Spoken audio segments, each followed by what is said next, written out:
Assalamualaikum warahmatullahi wabarakatuh. Tesis Imaduddin bin Sarman pernah diuji di kampus mana? Ini dari Dr. Abdul Khair bicara tesis ya teman-teman.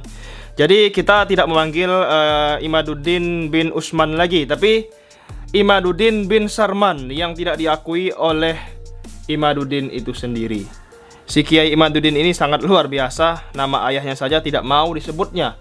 Padahal beliau lahir, kalau tidak ada ayahnya tidak akan lahir. Nauzubillahi min zalik. Jadi tesis Imaduddin bin Blogspotiyah ya, bukan tesis Imaduddin bin Usman lagi, tapi tesis Imaduddin Blogspotiyah Al-Googley wal Googliyah pernah diuji di perguruan tinggi atau kampus mana sehingga bisa disebut sebagai tesis. Nah, ini ada-ada aja si Imaduddin ini ya. Ini yang bicara dokter ya, Dr. Abdul Khair bicara tentang tesis. Mari kita lihat dulu videonya. Ya, kalau dia teori, katakan saya membuat teori dalam tesis saya ragu. Saya ragu kalau S2 itu membuat teori. Anggaplah iya S2 itu membuat teori. Dalam Imaduddin ini, apakah dia mahasiswa pasca sarjana yang sudah lulus di uji tesisnya? Di kampus mana? Terus apakah sudah memenuhi data penelitian atau bahan penelitian, dan dengan sistem penelitian yang demikian ketatnya mengatur tentang masalah metodologi, kemudian bangunan teori apa yang digunakan sehingga dia memiliki kerangka berpikir yang pada akhirnya mengantarkan penelitiannya kepada kesimpulan sebagai jawaban penelitiannya. Di sini penelitiannya kan objektif, tidak berdasarkan prasangka-prasangka. Walaupun ada asumsi, tapi asumsi itu bisa diukur, tentunya terkait dengan variabel penelitian. Nah, dari judulnya saja penelitian itu sudah tergambarkan. Dari judul itu, makanya judul itu mewakili rumusan masalah, mewakili juga teori, bahkan mewakili juga rezim penelitian yang akan diangkat itu seperti apa, itu sudah kelihatan di situ, karena ada variabel, minimal 2 variabel dalam judul. Nah, judulnya ini apa? Terus akhirnya apa? Membatalkan nasab.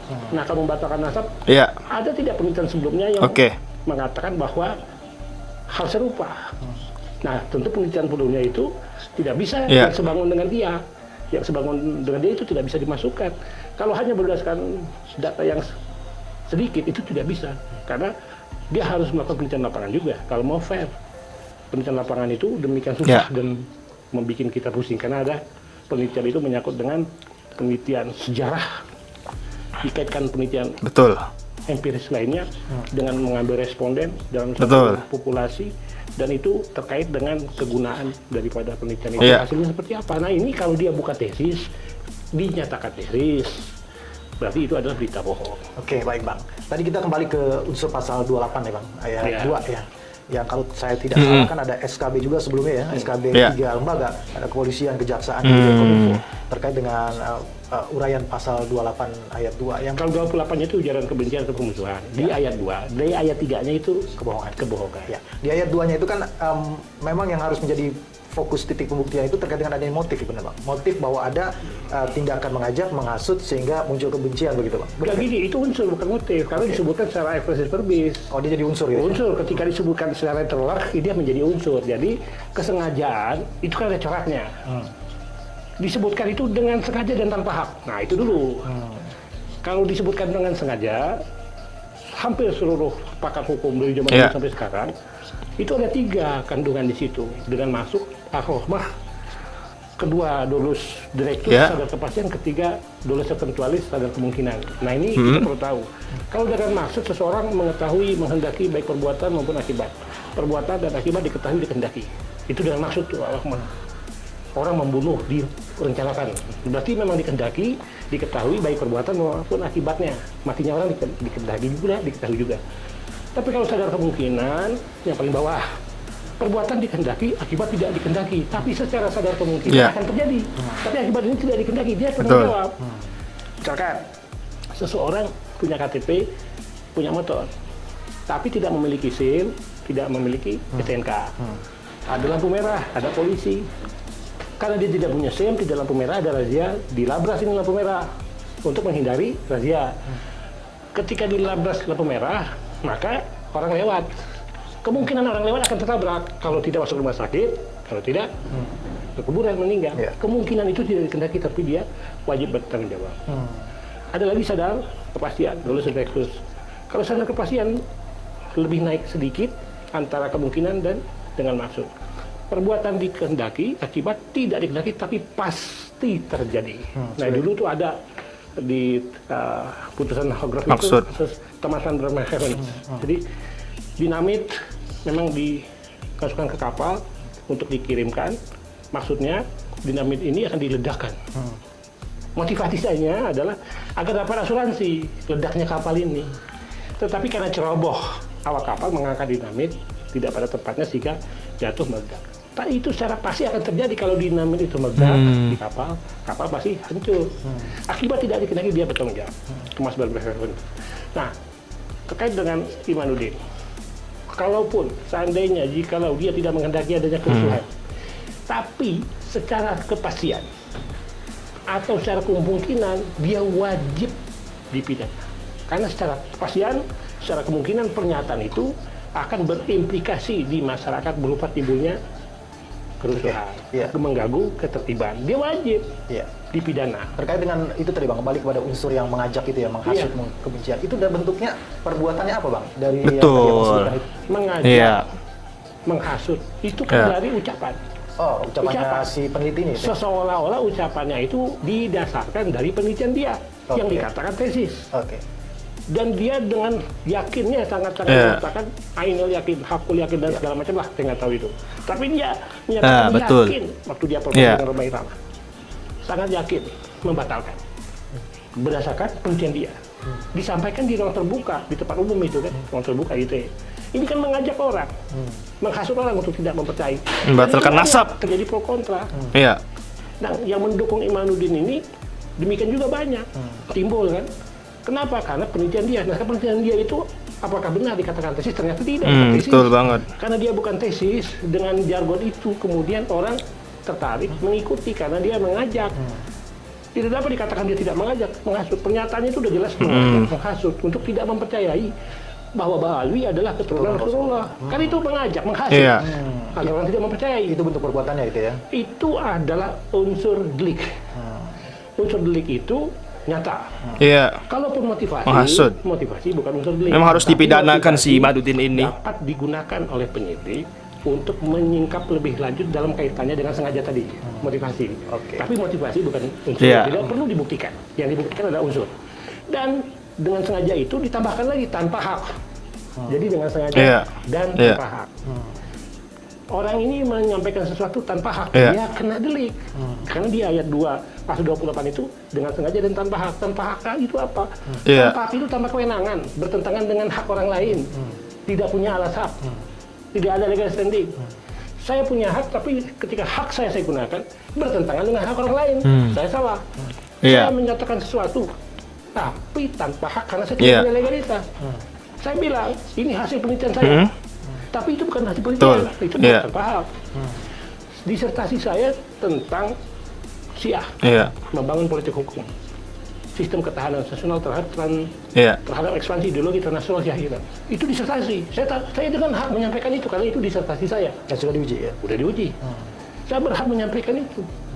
Ya, jadi saya ada hak. Tapi kalau orang bilang ini tesis, tapi bukan tesis, dia tanpa hak. Dia tanpa hak. Ketiadaan hak itu merupakan unsur delik. Disitulah ada sifat melawan hukumnya. Berarti unsur itu pun terpenuhi? Terpenuhi. Tapi tadi unsur apa? Yang sengaja dan tanpa hak juga terpenuhi? Terpenuhi. Kalau dengan sengaja ini kan pilihan. Bisa dengan hak, ada proses, ada kemungkinan. Minimal saya kemungkinan masuk ini. Tanpa hak udah jelas. Dia mengajak. Tanpa hak. Karena dia bukan pasca sarjana yang lulus dalam ujian tesisnya di universitas kelas tinggi tertentu. Kemudian unsur mengajak, menghasut, ya termasuk memfitnah. Itu jelas. Kenapa jelas? Mengajak menghasut ini kepercayaan, karena itu didasarkan yang dituju itu orang atau sekelompok orang itu didasarkan kepada agama. Memfitnah juga, etnis dan kepercayaan. Saya percaya Ba'alwi itu dari zaman dulu dipercayai itu terus, dan itu tidak perlu dibuktikan secara ilmiah. Tidak perlu. Yang namanya pengetahuan umum. Betul. Itu kalau mau dibuktikan, silahkan buktikan itu dalam kaitannya meneguhkan bahwa secara ilmuwan nasab dengan teori-teori tertentu dalam kaitannya dengan peranan Ba'alwi masuk ke Indonesia dan menyebarkan agama itu silahkan. Khawatirnya ketika Ba'alwi ini dinafikan, maka siapa penyebar agama Islam di Indonesia? Ini masalah baru dalam teori masuknya Islam. Dulu kalau kita masih SD itu kita kenal teori Gujarat. Tapi apakah orang Gujarat? Kan tidak. Ini orang Yaman, kalangan dari Bali yang singgah ke Gujarat baru ke Indonesia. Bukan orang Gujarat. Gitu. Terus ada lagi teori dari Cina. Nah ini kan bertabrakan. Oleh karena itu teori itu tidak digunakan untuk kepentingan yang bersifat subjektif. Dia harus objektif. Kalau saya ada rasa sentimen ke seseorang, kemudian saya jadikan itu dalil, motivasi untuk melakukan penelitian, katakan penelitian disertasi. Atau sekelompok orang karena rasa sentimen itu nggak bisa, jadi harus objektif. Karena didasari dengan kepantasan hiburan. Jam pasal 28 itu terpenuhi semua unsur. Terpenuhi, jelas. Kalau ayat 3-nya itu berita bohong. Berita bohong. Betul. Karena berita bohong di sini, dia menyebarkan berita atau berita itu yang tidak lengkap. Tidak pasti, berkelebihan. Kalau yang ini terpenuhi ya. Tidak lengkap atau berlebihan atau Wah, banyak pasti. ini Ya, Imat masuk kasus ini. Tidak pasti itu bukan tesis. Betul. Tidak lengkap. Ya. Berkelebihan, tidak lengkap ya. Tidak lengkap data penelitiannya. Ya tadi dikatakan hanya 2 buku itu ya. Data penelitian ini terkait metodologi, terkait dengan teori berkelebihannya itu dengan statement yang begitu hakul yakinnya disampaikan bukan keturunan Nabi. Itu membatalkan seluruh kepercayaan mayoritas penduduk Indonesia yang dari zaman dulu mempercayai itu. Nah ini kan suatu hal yang sangat bertentangan dengan akal sehat. Betul. Luar biasa teman-teman semua, si Imaduddin bin Sarman ini ya kan. Gua kadang heran dengan dia, apa motivasi dia melakukan itu sehingga mereka bersekutu antara Imaduddin, Fuad Pleret, Kori dan lain-lain teman-teman. Di podcastnya dengan Roma Irama ya pastinya ratusan ribu yang nonton, pastinya ada yang percaya dengan ucapan si Imaduddin bin Sarman ini. Nauzubillah summa nauzubillahi min zalik. Sementara Habaib Ba'alawi itu sudah ada dari zaman dulu. Dari Yaman berdakwah ke Gujarat, kemudian singgah ke Gujarat baru ke Indonesia. Pada akhirnya menetap dan menikah, mempunyai anak sampai sekarang di Indonesia. Begitu pula sampai sekarang. Yang Indonesia ke Yaman mondok, kemudian pulang menyebarkan agama Islam. Kan luar biasa. Kemudian ada tesis, padahal bukan tesis. Tesis ini kan orang yang selesai kuliah, selesai sarjana, pasca sarjana melakukan tesis. Ini bukan. Anda ini kiai gitu loh, ya kan? Anda ini sebenarnya bisa dipidana kalau para habaib melaporkan Anda atas dasar mengajak orang, menghasut orang, ya kan? Menyebarkan berita bohong, ya. Nauzubillah summa nauzubillahi min zalik. Semoga para habaib dengan tegas mengambil tindakan kepada si Imaduddin bin Sarman ini agar bisa dilaporkan ke pihak kepolisian, teman-teman semua. Oke, sekian video kali ini. Jangan lupa subscribe. Assalamualaikum.